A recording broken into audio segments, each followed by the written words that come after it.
viewers, I'm in conversation with Lieutenant General Ravi Shankar, and we are talking about our neighbors, Pakistan. And Pakistan, many people describe it as an army with a country, whereas all the other countries in the world are countries that have armies. And this moniker has stuck. They have tried to shake it off. They've got people like Imran Khan as the prime minister, and before that, many other people to make it look like it was normal country. But it has never really stuck. Why do you think that happened?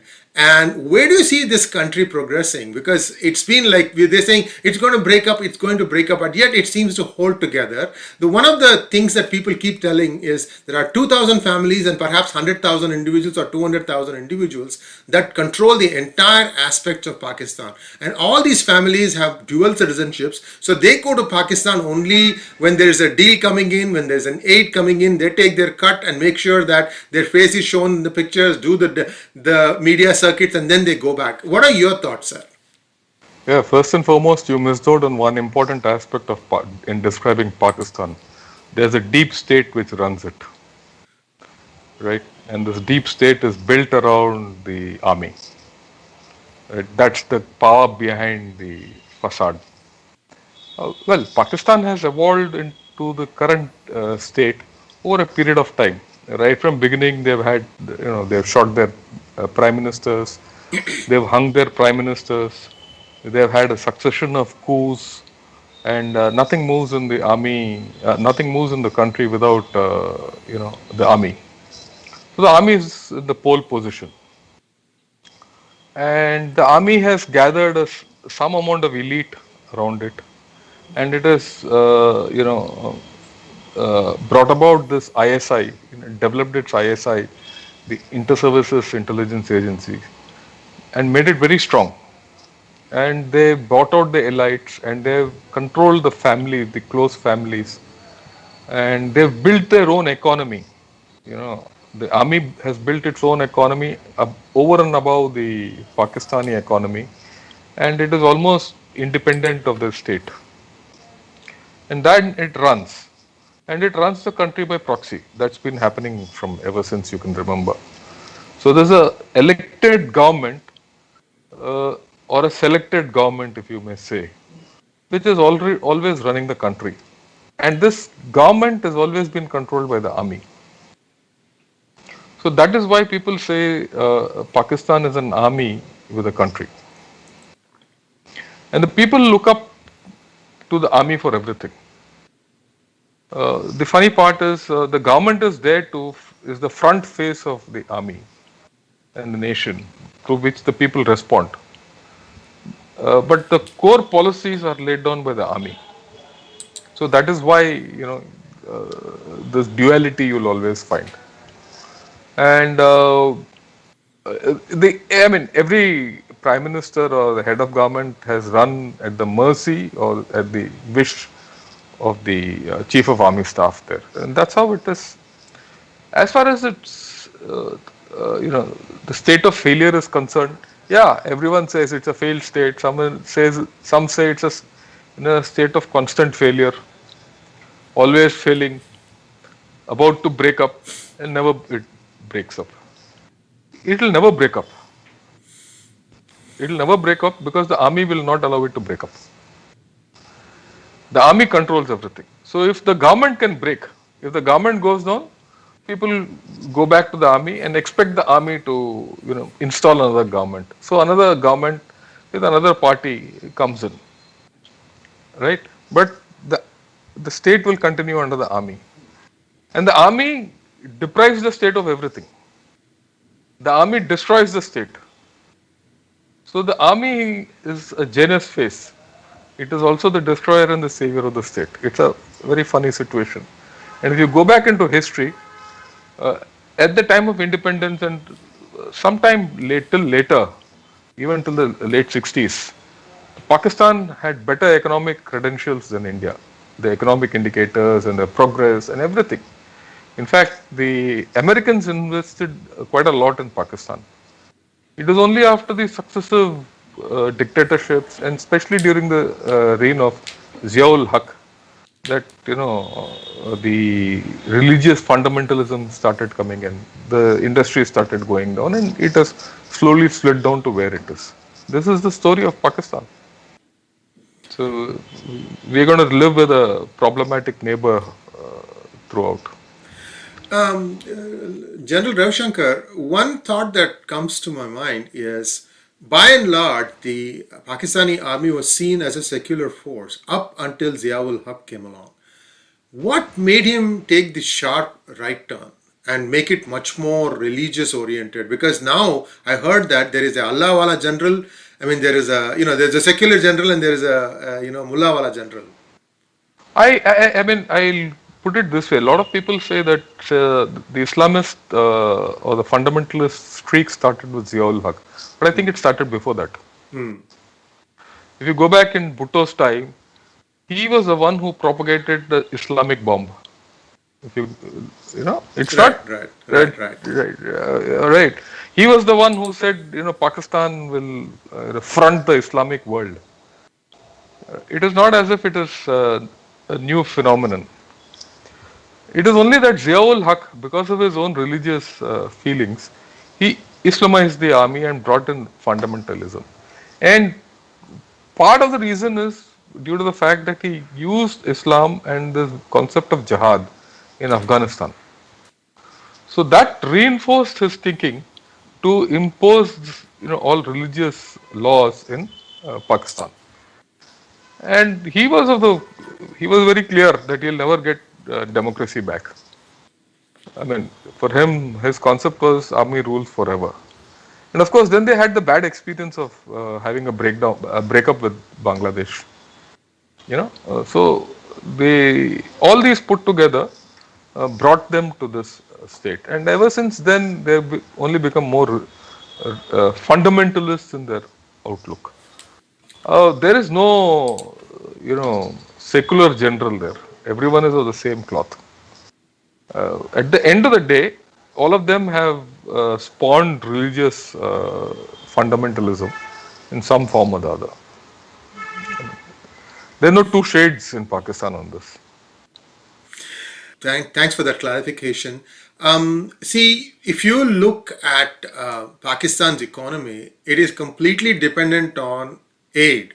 Either it was from United States or then Kingdom of South Africa, not South Africa, Saudi Arabia, and then now of course China. But if you look at this, every country puts in some and then realizes that these people are not what they say they are, and then they slowly withdraw. And even in the current Biden administration, which has a lot of Pakistani sympathizers, they are still not really looking at Pakistan and saying that, well, we are going to give you some aid.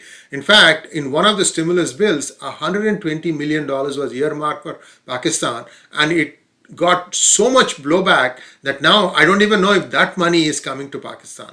Contrast that with $1.2 billion that has been set aside for the autonomous region of Tibet. I don't know what that money is going to do, but there is a lot of money that the American public are now signing on saying that we are going to give $1.2 billion to Tibet. It's a topic for a little bit later on down the thing.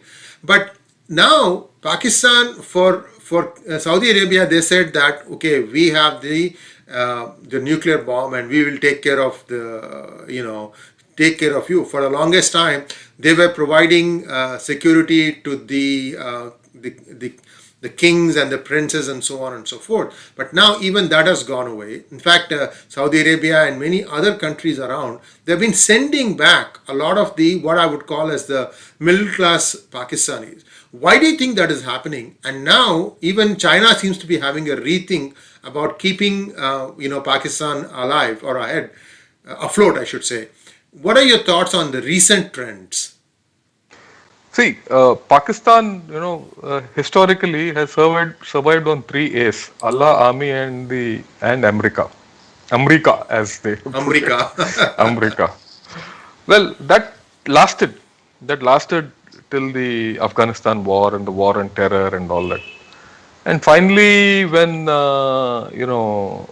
till the Trump administration was came in, Pakistan had a clear pipeline the dollar line into Pakistan from USA. But I think the Trump administration finally decided enough is enough. So they've got out. And of course, China has started investing in Pakistan in a big way. So we'll first talk a little about China and then we'll come back to the rest of the thing. Now, with China has invested in Pakistan because it wants to be a superpower. For being a superpower, it needs two ocean boards. One is the Pacific or I mean, the extension of the Pacific in East China Sea, South China Sea, and the LOC. The other is the Indian Ocean. If it wants the Indian Ocean board on the Indian Ocean, it has to invest in Pakistan, and that is why the CPEC and all that, right? So that is why China has invested in it. But the way Pakistan is going down economically, and and the insurgencies in Pakistan itself, right? I mean, never before in my life have seen Sindhu Desh kind of a rebellion coming up. Balochistan going on some track. The Khyber Pakhtunkhwa is full of militancy. The PTM, Pashtun Tahaffuz movement, that is also in a full blown movement. And in the north, the Gilgit Baltistanis are also a problem. And in the center, Punjab is the homeland of all terrorist organizations anyway. So it's in a bad shape, right? Now, with money drying out of USA, where do they go? They have to go to China. So they've gone to China. Once they've gone towards China, USA started pulling out double fast. Also, USA has a strategic relationship with the Saudis and Dubai, the Middle East. So they've put pressure to, cut their umbilicals with Pakistan. Then Pakistan has started moving towards Turkey, Iran, China, that axis. So which is totally anti-Saudi. So they wanted to teach Pakistan a lesson. So that's why they've even recalled their loans. They said we'll not roll over your loans, pay, and hence Pakistan has had to go to China to, you know, for bailing out, a bailout loan or extended loan or whatever it is. So this round robin of loans has continued in Pakistan ever since USA stopped giving it free funding. Right. Now, what has happened is over the years, because it got only free funding, its own economy has gone down the chute. Now, with the economy from the Gulf also going down, inflows, basically workforce going down, so it has to lean towards China. And China has now caught the Pakistani web. China might like it, not like it, it's a different story, right? But China, if it has to reach the Indian Ocean, it has to use Pakistan. So there is a issue there. And then, of course, now with the Biden administration trying to draw down out and move out of Afghanistan, they have to reappear back in Pakistan. Of course, now I expect a wiser Biden administration, a wiser USA, which will not squander money in Pakistan. So all these issues put together, Pakistan is where it is. It's got no friends. It's got no nothing except China. And for China and Pakistan, it's a case of mutual convenience. One, and second, they have a common enemy in India or adversary in India. So they'll continue with this kind of. This story will continue. We have to live with a. I call it a toxic Pakistan and a predatory China. Now, if you look at India's relations with Iran, I wouldn't say they are bad. I mean, India continues to get crude from Iran because some of the refineries in India are geared to processing that crude better than other crudes. And if you look at India is also planning on putting a rail line from Chabahar to Zahedan. Zahedan is the point approximately Yeah, where the yeah, yeah. three countries meet. So I know I shouldn't be saying these things. Now, No, we also built a road in Afghanistan so connecting the road. Zahedan. So here is the thing. Up to Zahedan, they have built from Kabul to Zahedan. India has built the road. India was supposed to finish the road from Zahedan all the way down to Chabahar. That is where people say that Iran is dragging its feet. They don't want this to be completed. I don't know what your thoughts are on that, sir. Because if that is completed, then India can have access to Afghanistan. No, as it is, it's not as if that road from Zahedan to Chabahar is not there. It is there. It's only a increase of capacity in the rail line. Mm, One. And it gives you not only capacity to go, I mean, access to Afghanistan, it also gives you the access to the Central Asian republics. right. And Chabahar is going on. I think the first phase is over, and some part of it is operationalized also. So that will go on, that play with Iran, and we've not had bad equations with Iran. Right, so that will continue. Of course, Pakistan and Iran have also not had very comfortable relationship. So that is where it is. But if you want stability in Afghanistan, right, Iran is, and you want to marginalize Pakistan, we have to invest in Iran, and for that the US has to, relook at Iran in a different manner, right? And that way you keep China out. See, what's happened is China has had a long-term deal with Iran for oil. I mean, we'll get our oil from Iran is a matter of time. We'll get it, some sanction or some waiver or whatever. But China has done a long-term deal with Iran. Now, if China gets into Iran and China gets into Afghanistan and China gets into Pakistan, and then in any case China and Turkey have good equations, then that axis is a little more unholy. So I think it's USA which has to do this balancing, how to handle Iran. Sir, a couple of things that I want to, bring to your attention. One was that I think Iran is one of the few countries which is willing to accept rupees for its crude or an infrastructural help, quid pro quo kind of thing. And what I've heard, and this is sort of like not seen the official pay publics, but what I've heard, sir, is that during the beginning of the COVID pandemic, if you remember, the countries that were affected the most were Italy and Iran, Iran, yes. right? And Yeah. it is believed that a significant portion of the legislators who had actually gone to China and came back, they didn't know what was wrong, and many of them died. Yeah. And there was a fear that even the top man might not last it, and somehow I think they have muddled through that and now come back. But with Biden's administration in place, I think Iran will not get worse in terms of vis-a-vis the U.S. relationship than it was during the Trump Yeah, administration. hopefully things should improve. Improve, And right? yeah, things should improve. And I'm not too bothered about India-Iran relationship, because we had historical equations with Iran. And those historical and cultural equations will continue. But if USA plays ball better, then things will look up far better. And it's sensible even for USA because it will have an alternate to Pakistan. Yeah, yes, and in fact, Tehran University has a thriving Sanskrit department. They even Yes. publish documents in Sanskrit there. So, Yeah. so we should not tar the entire countries with one brush. There are lots of, No, no, no. I'm just telling Uh, for viewers, sir. You Yeah. and I know this, Uh, and no, no. so, No, look, Iran has been quite a good friend of India. I mean, from an Indian viewpoint, Iran is part of our strategic neighborhood, and Iran is a good friend, as much as a good friend is Saudi Arabia is, as much as a good friend UAE is. And we also shouldn't forget that we have a fair-sized Shia population in India also, as yes, much as Sunni population. Look, India is still one of the countries with the maximum Muslim population.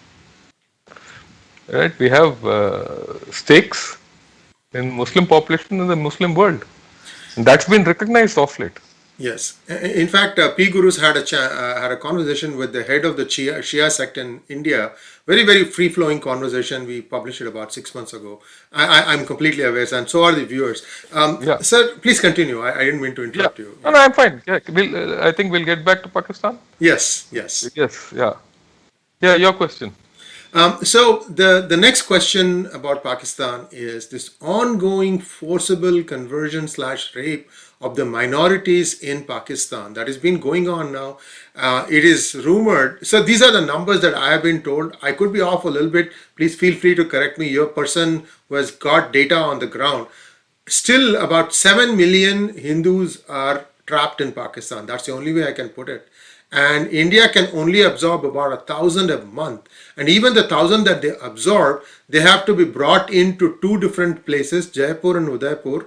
And then there are some restrictions for their movement within India for the first year, and after which they can go. But the most important thing is the rehabilitation of these people. These are communities who are economically very, very backward.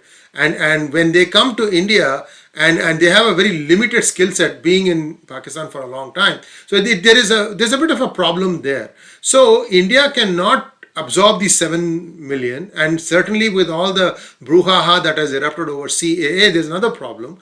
How do you see India countering this? I mean, how can they keep on committing this kind of a genocide? And apart from giving a few statements, the government of India isn't doing much with this, See, first and foremost, we have to realize that they are Pakistani citizens, right?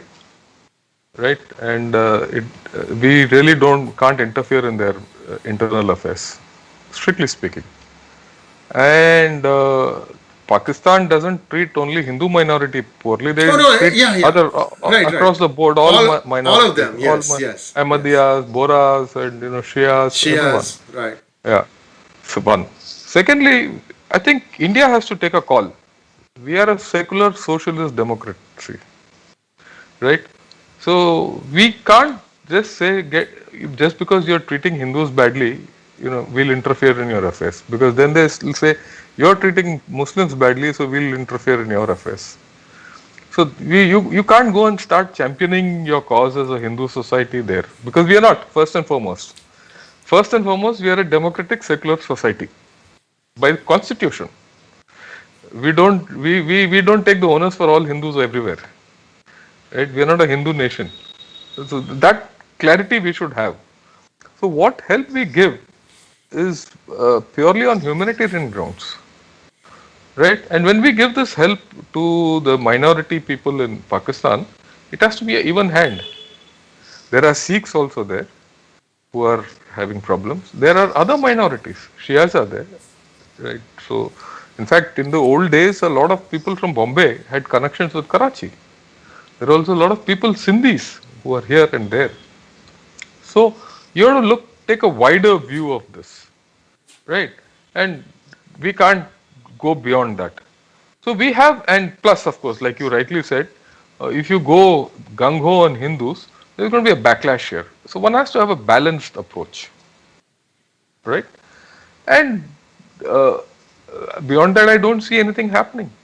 I mean, I think we can take it up in world bodies, we can take it up in international institutions at Pakistan's behavior, but I don't think Pakistan will change.